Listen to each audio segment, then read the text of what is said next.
Hi, this is Pamela Fitzgerald. This is video 2 of my life story. Um, in the first video, I didn't tell you that I had been calling social services like on a daily basis from school, like every day for my grandfather's drinking. Nothing ever really came of it. They came out a couple times. I'm pretty sure that um, my grandmother had made my grandfather stop drinking after a certain time, had everything cleaned up, something. Um, anyway, nothing came of it. Nothing came of it until, I had told you about that, that assault that happened.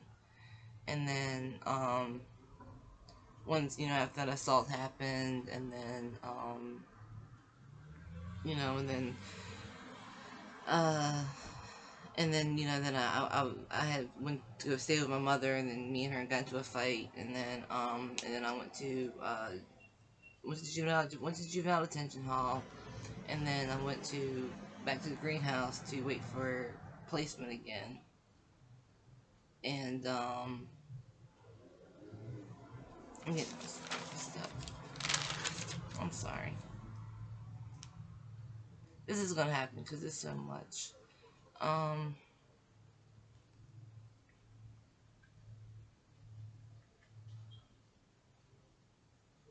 yes, yeah. So, yeah, and and basically, I just wanted to tell you about that, because um,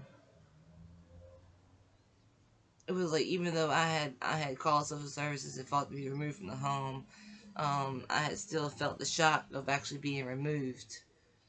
Um, they actually wouldn't let me hug my grandmother, like, physically. I can only sorry, I can only actually say goodbye through the glass. That was a little bit traumatizing for me. Um, I don't know. Like I said, it was all an emotional time. I got calmed down. My guardian ad litem, he calmed me down. He told me the keys to the kingdom, and it worked. Um, I didn't I didn't take no shit from nobody throughout this whole ordeal. Um,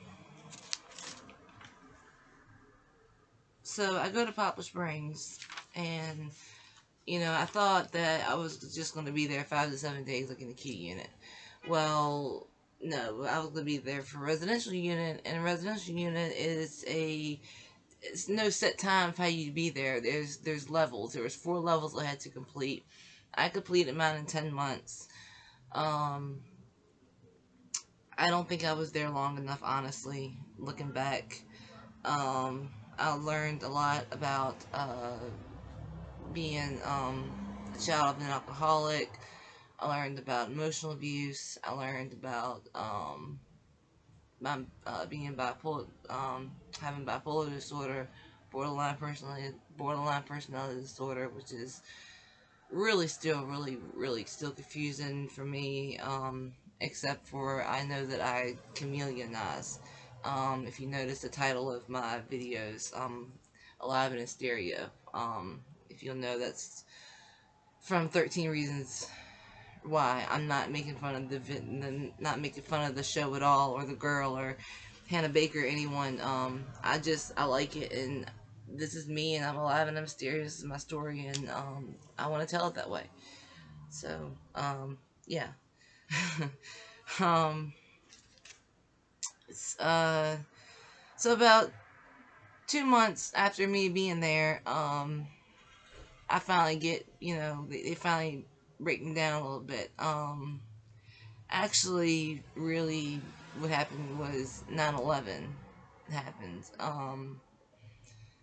Both both sides of the units had the TVs blaring with this whole 9/11 stuff. I mean, people had families there.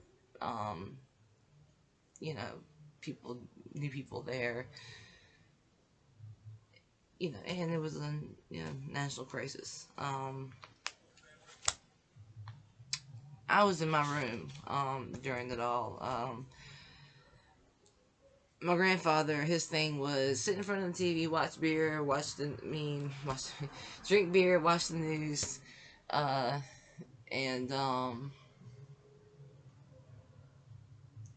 guess that night with all that happening and me hearing that on the news and just me thinking about just how I don't want to be here, and um, I don't know what happened, but it was like I remembered what it was like to be living in my grandparents' house. And I remembered how much I hated it. And I remembered how much I would rather live anywhere else but there, for real. Um, wasn't it really anything against them at the time. I just, I just had to go. And, so,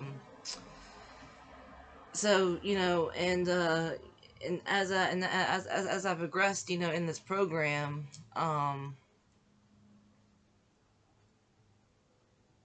like the program allowed me to like kind of disconnect from my family. um I said that I needed to fully focus on what was going on, what was happening, what was being said, like the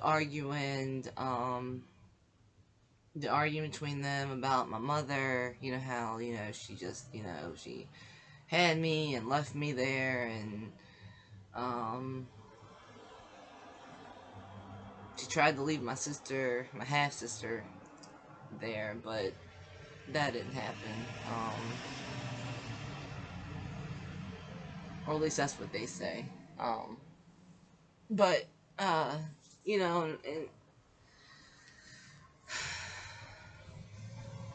and I remember calling my grandfather daddy one time, and he said I'm not your daddy, and I wasn't like no more than I wasn't like no more than 9, 10, maybe not even, I don't know how old I was. My cousins were there, and so they had a dad, and so I wanted to, I guess, be part of. So I know that hurt my feelings. Um,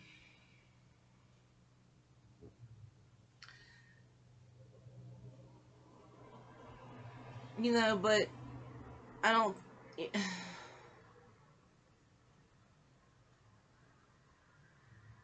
Maybe my family just isn't, what I need to be around. Because first of this video, I was gonna, at first I was thinking, I thought that, it was actually harmful that they actually let me do that they actually let me contact my family like that, and it not be a problem. Um, because now and then in my adult life and growing up, I've learned and have always thought, and it's been okay that I don't call. I don't have to let you know I'm okay. I don't have to let you know that I got there okay. I've never had to do any of that. None of that. None that's been a thing. So, so it kind of like, I guess, took away kind of some of the family aspect away. Um, of knowing what it's like to be part of a family, to have someone check on you, cause yeah, um,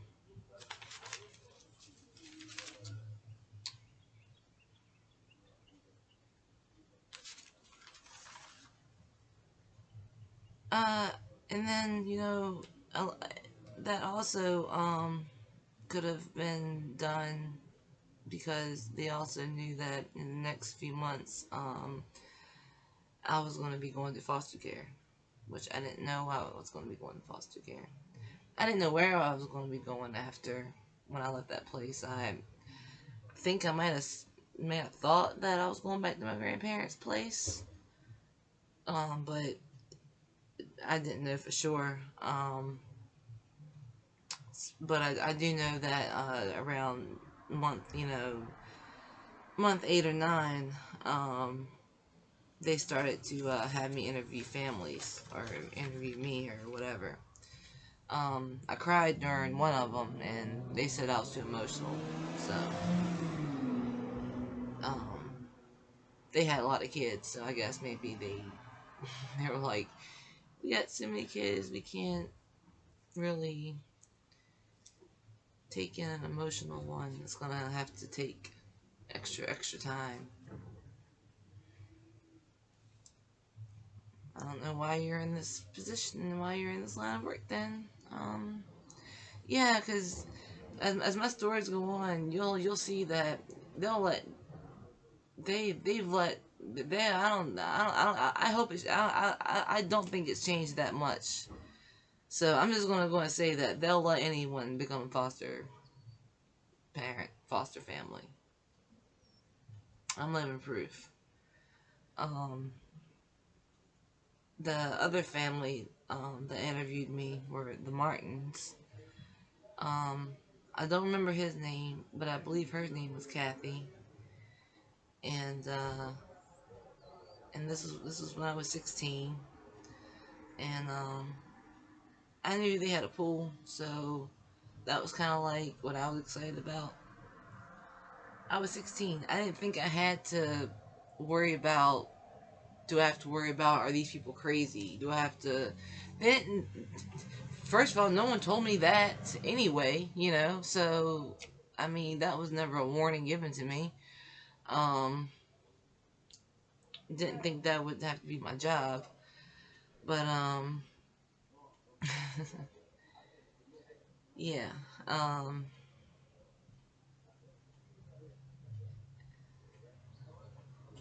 in the words of Callie Adams Foster, the system is broken.